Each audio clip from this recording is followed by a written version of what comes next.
దేశ స్వాతంత్ర్యం అనంతరం 584 సంస్థానాలను భారతదేశంలో విలీనం చేయడం ద్వారా సర్దార్ వల్లభాయ్ పటేల్ దేశ చరిత్రలో నవభారత దేశ రూపకర్తగా నిలిచిపోయారని బీజేపీ కాకినాడ జిల్లా అధ్యక్షుడు బిక్కిన విశ్వేశ్వరరావు పేర్కొన్నారు. టౌన్ రైల్వే స్టేషన్ ఆవరణలో ఉన్న సర్దార్ వల్లభాయ్ పటేల్ 150వ జయంతి సందర్భంగా కాకినాడ సిటీ భారతీయ జనతా పార్టీ సెంట్రల్ మండలం నాయకుడు గోడి వెంకట్, సెంట్రల్ మండలం ఉపాధ్యక్షుడు 40వ వార్డు ఇన్ఛార్జ్ శ్రీ కందాల రవీంద్రనాథ్, స్థానిక railway station auto stand union president Teki Nageswara Rao ఆధ్వర్యంలో జయంతి కార్యక్రమం ఏర్పాటు చేశారు.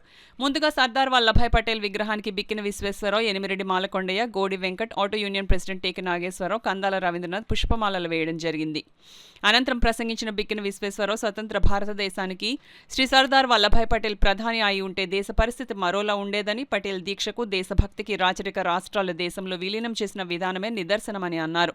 కార్యక్రమంలో మరో ముఖ్య అతిథి ఎనిమిరెడ్డి మాలకొండయ్య మాట్లాడుతూ కాశ్మీర్, జునాగఢ్ రాచరిక రాష్ట్రాలు కూడా పటేల్ చొరవ కారణంగానే దేశంలో విలీనమయ్యాయని, దేశ నడిబొడ్డున ఉన్న హైదరాబాద్ రాష్ట్రంలో దేశంలో విలీనం కాకుండా ఉంటే ఉత్తర దక్షిణ భారతదేశాల మధ్య ఒక స్పష్టమైన విభజన రేఖగా ఉండేదని, ఉక్కు మనిషిగా సర్దార్ వల్లభాయ్ పటేల్ దేశానికి చేసిన సేవలు దేశ చరిత్రలో సువర్ణాధ్యాయంగా శాశ్వతంగా నిలిచిపోతాయని అన్నారు.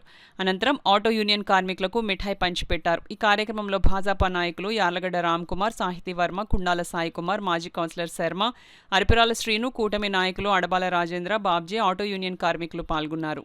సర్దార్ వల్లభాయ్ పటేల్ గారి 150వ జన్మదినం కాకినాడకి రైల్వే స్టేషన్లో ఆనుకున్నటువంటి పటేల్ గారి స్టాచ్యూ దగ్గర చేసుకోవడం జరిగింది.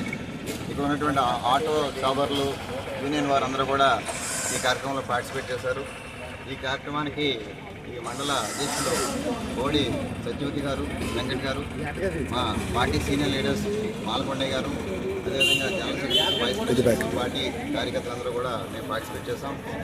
మోడీ వారు, పటేల్ గారు ఏదైతే యూనిటీ కోసం భారతదేశం అంతా యునైటెడ్గా ఉండాలని చెప్పేసి వారు చేసినటువంటి ప్రయత్నంలో ఉన్నటువంటి ఫలాలందరూ కూడా ఇవాళ మనం అనుభవిస్తున్నాం. దాదాపు 572 సంస్థానాలని వారు భారతదేశంలో విలీనం చేశారు. వారందరినీ కూడా కన్విన్స్ చేసి, అదేవిధంగా జునాగఢ్, హైదరాబాద్ మరియు జమ్మూ కాశ్మీర్ని కూడా మన భారతదేశంలో వారు కలపడానికి చేసినటువంటి కృషిని భారతీయులు ఎవరు కూడా మర్చిపోయే పరిస్థితి లేదు. అదేవిధంగా ఆ రోజు నెహ్రూ గారితో విభేదించి చాలా అంశాలు ఏదైతే సోషలిజం ఆయన ప్రాక్టీస్ చేయడం చెప్పేసి భారతదేశంలో ఇంప్లిమెంట్ చేయడానికి చూశారో దాన్ని తీవ్రంగా వ్యతిరేకించినటువంటి వ్యక్తి పటేల్ గారు. అదేవిధంగా వారు ఇండియన్ అడ్మినిస్ట్రేటివ్ సర్వీసెస్కి పితామహులు. వారు దానికి కావాల్సినటువంటి అన్ని రూపకల్పన అద్భుతంగా చేశారు. అదేవిధంగా రైతుల కోసం వారు చేసినటువంటి కృషి ఎప్పటికి కూడా భారతీయులు మర్చిపోలేనటువంటి అంశం. అటువంటి పటేల్ గారి యొక్క పుట్టినరోజు నాడు మనందరం కలుసుకోవడం ఎంతో ఆనందంగా ఉంది.